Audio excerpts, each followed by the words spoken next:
Good morning dear students. Chapter number 11 special purpose book में हम पहला न्यूमेरिकल टॉपिक डिस्कस करेंगे। पहला न्यूमेरिकल टॉपिक है फॉर्मेट्स रूलिंग ऑफ 4 बुक्स।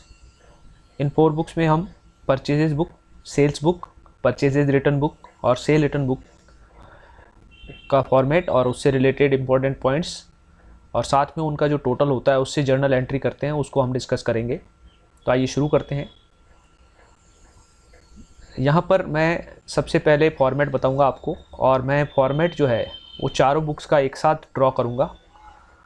एक साथ ड्रॉ करने का पर्पज़ है आप इन चारों बुक्स में इनका जो फॉर्मेट है उसमें आप सिमिलरिटी और डिससिमिलरिटी को आइडेंटिफाई कर सकें कि कितना फॉर्मेट इनका कितना हद तक सेम है और कहाँ पर अलग है। इसीलिए इसको एक साथ बनाया जा रहा है। एक साथ बनाने से हम ये डिफरेंस कर पाएंगे और एक बुक सीखने से हम उसको रिलेट करके दूसरी बुक का फॉर्मेट भी बना सकते हैं। तो आइए शुरू करते हैं। सबसे पहले मैं लेता हूँ यहाँ पर ऊपर purchases book of name of business,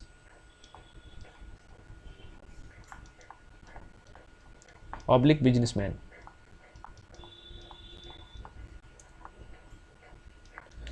business का नाम लिखेंगे। अगर बिजनेस का नाम अवेलेबल नहीं है तो बिजनेसमैन का नाम लिखेंगे। नाम किसी का भी लिखिए, लेकिन ये बुक जो है वो बिजनेस की है और बिजनेस के एंगल में ही से ही इसमें एंट्रीज होंगी। सेकंड बुक है सेल्स बुक ऑफ, इसमें भी बिजनेस का नाम आएगा। सेम यहाँ परचेजेज रिटर्न बुक की बात हो रही है।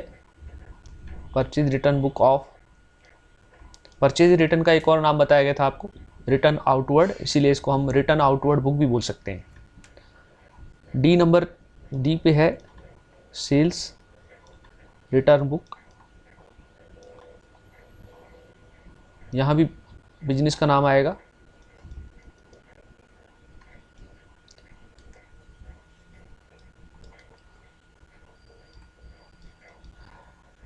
सेल रिटर्न को हम रिटर्न इनवर्ड भी बोलते हैं, इसीलिए इसका नाम रिटर्न इनवर्ड बुक भी हो सकता है, सेल रिटर्न का नाम। तो अब शुरू करते हैं। कितने कॉलम होने चाहिए? परचेज बुक में और सेल बुक में 11 कॉलम होते हैं, संख्या उतनी ही है, देख लीजिए 7, 8, 9, 10 और 11,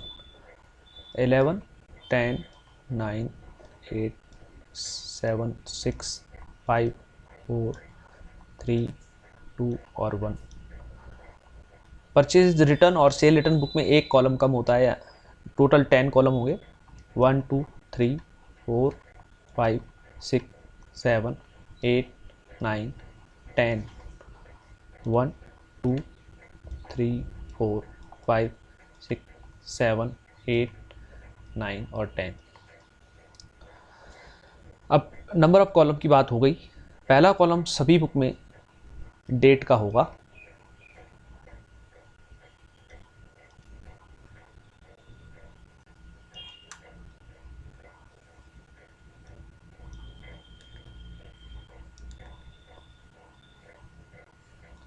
दूसरा कॉलम सभी बुक्स में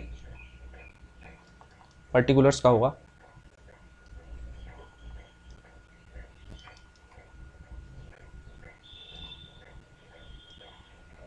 पर्टिकुलर्स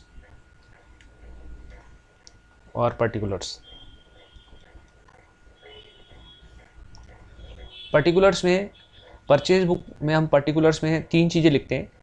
हम जिस व्यक्ति से परचेज करते हैं उसको हम सप्लायर बोलते हैं, तो यहाँ सप्लायर का नाम आएगा परचेज बुक के पर्टिकुलर में। उस व्यक्ति से, उस पर्सन से, सप्लायर से हम जो गुड्स खरीद रहे हैं उसकी वैरायटी, क्वांटिटी और रेट, उसको हम यहाँ पर लिखेंगे। साथ में अगर ट्रेड डिस्काउंट है उसको माइनस करेंगे और GST ऐड करेंगे। तो पर्टिकुलर्स के कॉलम में क्या क्या आएगा? Name of supplier, quantity, rate, less trade discount और प्लस GST। इसके अलावा फ्रैट वगैरह है, कोई खर्चा है लाने ले जाने का, तो वो भी आएगा। सेल्स बुक में नेम ऑफ कस्टमर होगा, जिसको हम बेच रहे हैं वो हमारा कस्टमर है। कस्टमर को हम डेटर बोल सकते हैं। और एक पर्सनल अकाउंट होगा, इसमें हमने जितनी क्वांटिटी का गुड्स उसको बेचा है, जिस रेट पे बेचा है वो लिखेंगे और उसमें से ट्रेड डिस्काउंट माइनस ऐड करेंगे, ट्रेड डिस्काउंट ऐड करेंगे, सॉरी ट्रेड डिस्काउंट माइनस करेंगे और जीएसटी प्लस करेंगे। परचेज रिटर्न बुक, क्योंकि परचेज का रिटर्न है, परचेज वाला जो गुड्स है उसी को रिटर्न किया गया है, तो यहाँ वापस नाम जो आएगा वो सप्लायर का आएगा और इसमें वही चीज़ें जो आएंगी जो हमने परचेज बुक में लिखी थी, और यहाँ पर भी ट्रेड डिस्काउंट माइनस होगा और जीएसटी प्लस होगा। ट्रेड डिस्काउंट उतना ही उसी रेट से माइनस होगा जिस रेट से हमने माल परचेज करते समय ट्रेड डिस्काउंट माइनस किया था। सेल रिटर्न में यहाँ पर पर्टिकुलर्स में कस्टमर का नाम आएगा जिसने हमें गुड्स लौटाया है, जो क्वांटिटी जिस रेट पर लौटाई है, और इसमें से ट्रेड डिस्काउंट हटेगा और जीएसटी प्लस होगा। तो पर्टिकुलर्स का कॉलम सेम है, लेकिन उसमें परचेज बुक में और परचेज रिटर्न बुक में पर्टिकुलर में name of customer name of supplier आएगा, क्रेडिटर आएगा, और सेल बुक और सेल रिटर्न में नेम ऑफ कस्टमर आएगा। थर्ड नंबर का जो कॉलम है वो है इनवॉइस नंबर। परचेज बुक में थर्ड कॉलम इनवॉइस नंबर है, सेल बुक में भी थर्ड कॉलम इनवॉइस नंबर है। परचेज रिटर्न बुक में थर्ड कॉलम इनवॉइस नंबर नहीं होगा, उसको हम बोलेंगे debit note number, debit note number. और सेल रिटर्न बुक में भी यहाँ पर इनवॉइस नंबर नहीं होगा, लेकिन यहाँ डेबिट नोट भी नहीं लिखेंगे, यहाँ लिखेंगे क्रेडिट नोट नंबर। अभी डेबिट नोट और क्रेडिट नोट क्या होते हैं ये हमने थ्योरेटिकल टॉपिक है उसमें डिस्कस किया है, आप इसका वीडियो देखेंगे तो आपको समझ में आएगा। फोर्थ कॉलम सभी में एलएफ का होगा, लेजर फोलियो। हम यहाँ से इन बुक्स में से फिर एंट्रीज़ को उठा के एक जगह और लिखते हैं जिसको हम लेजर बोलते हैं। तो जो एंट्रीज़ आपने इन बुक्स में उठा के लेजर में पोस्ट की है, जिस पेज पर की है उसका पेज नंबर यहाँ आता है लेजर फोलियो में। पांचवा कॉलम सभी में डिटेल्स का है, अमाउंट का डिटेल हम इसमें लिखते हैं। डिटेल्स में हम क्या क्या लिखते हैं, वैल्यू जो आती है मल्टीप्लाई करने के बाद क्वांटिटी और रेट से, उसमें से हम ट्रेड डिस्काउंट माइनस करते हैं और जीएसटी प्लस करते हैं। साथ में कोई खर्चा है फ्रैट या कार्टेज का तो वो भी प्लस करते हैं। तो पांचवा कॉलम जो है वो डिटेल्स का होगा, सभी में पांचवा कॉलम डिटेल्स का है, डिटेल्स का है।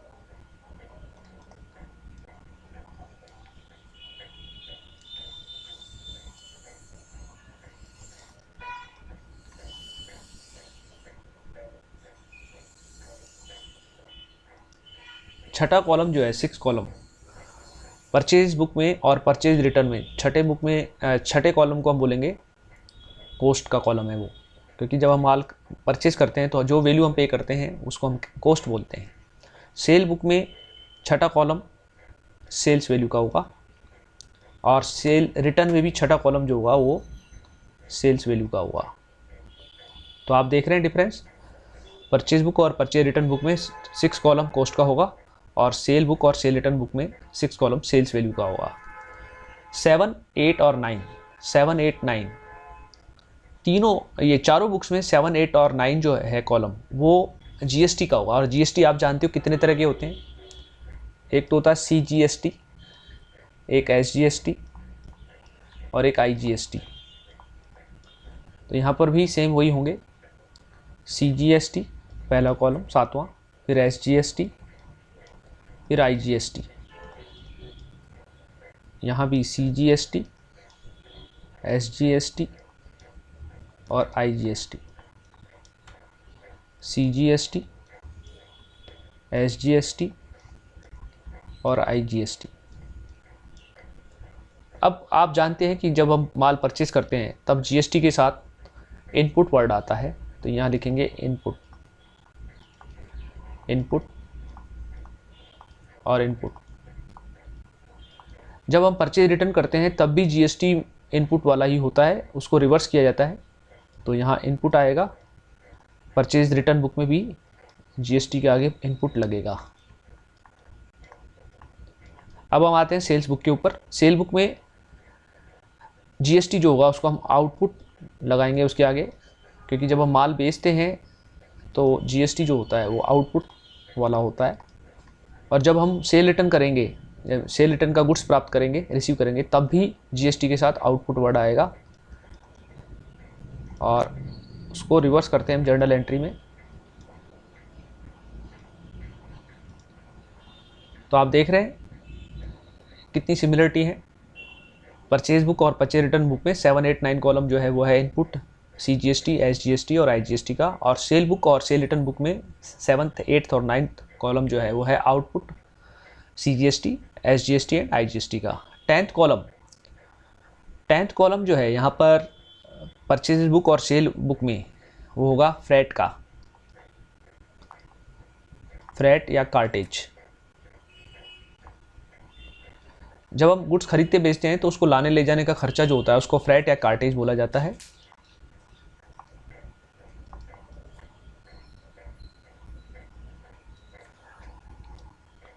यहाँ पर 10वां कॉलम जो है, यहाँ पर परचेज बुक में 10वां कॉलम में हम फ्रेट नहीं लिखते, कार्टेज नहीं लिखते, और सेल रिटर्न में भी 10वां कॉलम में हम फ्रेट और कार्टेज नहीं लिखते।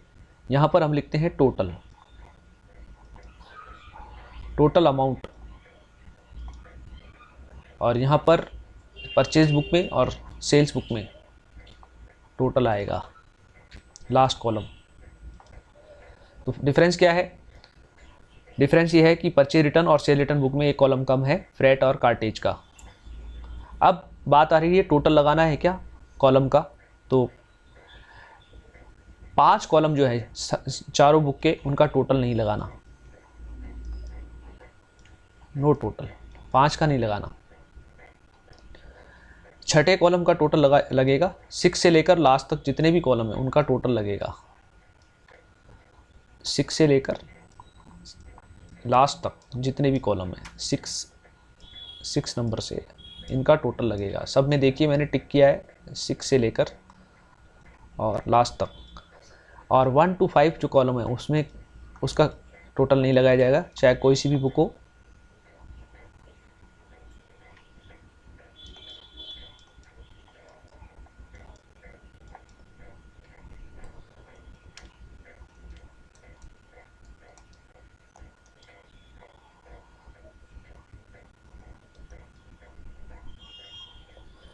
ये मैंने ड्रॉ किया है, हाथ से ड्रॉ किया है। आप इसका एक पहले से ड्रॉ किया हुआ वो फॉर्मेट में आपको दिखा रहा हूँ। आपके सामने ये चारों बुक हैं और इनका फॉर्मेट है। फटाफट एक बार फिर डिफरेंस देख लेते हैं। परचेज बुक और सेल बुक में इनवॉइस नंबर आया है, देख लीजिए, और यहाँ पर डेबिट नोट और क्रेडिट नोट है। यहाँ पर सप्लायर दिया हुआ है परचेज बुक में, और परचेज रिटर्न में सप्लायर है, जबकि सेल बुक और सेल रिटर्न में कस्टमर है। और क्या डिफरेंस है? परचेज बुक में कॉस्ट है, परचेज रिटर्न में भी कॉस्ट है, 6 नंबर का कॉलम। सेल बुक में 6 नंबर का कॉलम सेल्स वैल्यू है, और सेल रिटर्न में भी सेल्स वैल्यू है। बात आ रही है जीएसटी की, तो यहाँ पर देखिए परचेज बुक और परचेज रिटर्न बुक में 7वां, 8वां और 9th कॉलम जो है वो इनपुट जीएसटी का है। इनपुट CGST, इनपुट SGST और इनपुट IGST। सेम 7, 8, 9 कॉलम जो है वो परचेज रिटर्न बुक में भी है। यहाँ देखिए इनपुट है इनके साथ। सेल बुक और सेल रिटर्न में 7वां, 8वां और 9th कॉलम जो है वो आउटपुट GST का है, और GST 3 तरह का है, देखिए।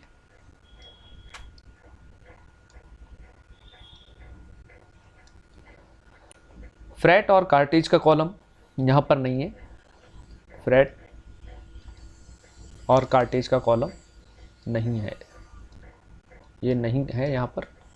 परचेज रिटर्न में नहीं है और सेल रिटर्न में भी नहीं है, और कार्टेज का कॉलम नहीं है। बाकी जो चीज़ें हैं वो हमने डिस्कस कर ली है। टोटल किस किस का लगता है, किसका नहीं लगता है।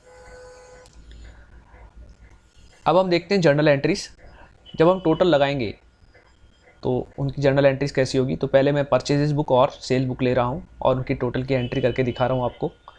परचेज बुक का जो टोटल है, जिसका जहाँ टोटल नहीं है तो उसकी कोई एंट्री होगी भी नहीं, जहाँ से टोटल है वहाँ की एंट्री होगी। तो कॉस्ट का टोटल है तो इससे हम करेंगे, कॉस्ट डेबिट नहीं करेंगे, वैल्यू तो कॉस्ट की आएगी, लेकिन आएगा purchases account debit, purchase account debit करेंगे।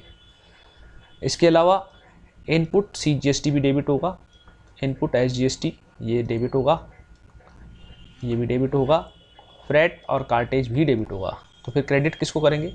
यहाँ जो टोटल होगा वो टोटल उसके कुछ टुकड़े होंगे, यहाँ जो भी टोटल है उसके टुकड़े आपको इसमें टोटल से ऊपर जिन चीज़ों का टोटल लगाया है वो इसके टुकड़े माने जाएंगे, और हर टुकड़े के लिए आपको अलग से एंट्री करनी पड़ेगी। टोटल जो वैल्यू आई है उसकी हम एंट्री नहीं करेंगे, उसके टुकड़ों की एंट्री करेंगे, और ये पर्सनल अकाउंट होंगे। कौन होंगे? Personal account. तो पर्सनल अकाउंट 1 उसको क्रेडिट करेंगे, टू पर्सनल अकाउंट 2 और टू पर्सनल अकाउंट 3 जितने भी हैं। तो ये एंट्री होगी जर्नल एंट्री किसकी? परचेज बुक की, टोटल्स के बेस पर। एक और चीज़ मैं आपको बताऊं, यहाँ जो डिटेल में अमाउंट जो आती है उस अमाउंट को उठा के हम टोटल वाले कॉलम में लिखते हैं। किस में लिखते हैं? टोटल। मैं ये कह रहा हूँ कि जो डिटेल का जो लास्ट आउटपुट आएगा, लास्ट वाला, उसको उठा के हम यहाँ टोटल में लिखते हैं। ये याद रखना आप, जब हम करेंगे तब ये चीज़ आपको ज़्यादा समझ में आएगी। फिलहाल आप जर्नल एंट्री देख लीजिए टोटल्स की कैसे होगी। तो ये हमने परचेज बुक की जर्नल एंट्री कर ली। अब आती है बात सेल्स बुक की। सेल्स बुक के लिए यहाँ पर सेल वैल्यू जो है उसको हम टू सेल वैल्यू नहीं लिखेंगे, टू सेल्स लिखेंगे, टू सेल्स अकाउंट। ये आउटपुट जो GST है ये भी क्रेडिट होंगे, टू यानी क्रेडिट 2, और फ्रेट भी 2 होगा।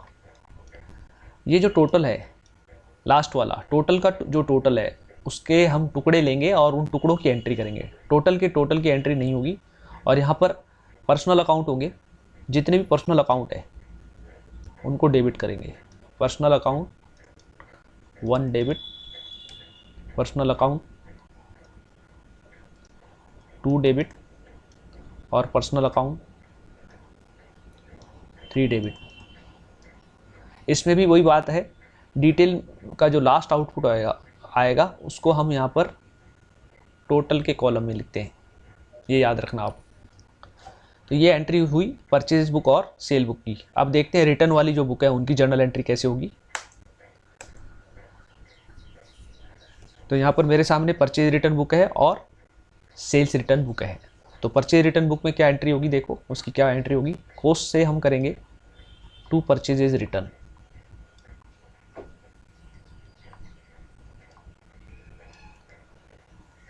ये जो GST है ये भी 2 होंगे यानी क्रेडिट होंगे। डेबिट किसको करेंगे? ये जो टोटल है, इस टोटल के जितने टुकड़े हैं हर टुकड़े के लिए अलग से एंट्री होगी, टोटल की एंट्री नहीं होगी। और ये पर्सनल अकाउंट ही होंगे, और यहाँ पर पर्सनल अकाउंट को जितने भी हैं, जितने टुकड़े हैं उतने पर्सनल अकाउंट 1 डेबिट और पर्सनल अकाउंट 2 डेबिट, जितने भी हैं वो डेबिट होंगे। यहाँ भी वही है, डिटेल का जो अमाउंट है, लास्ट आउटपुट आएगा किसी पर्सनल अकाउंट का, उसको हम उठा के यहाँ टोटल में लिखेंगे। अब देखते हैं सेल रिटर्न बुक को। सेल रिटर्न बुक में 6 कॉलम का जो सेल वैल्यू है उसको हम लिखेंगे सेल्स रिटर्न डेबिट।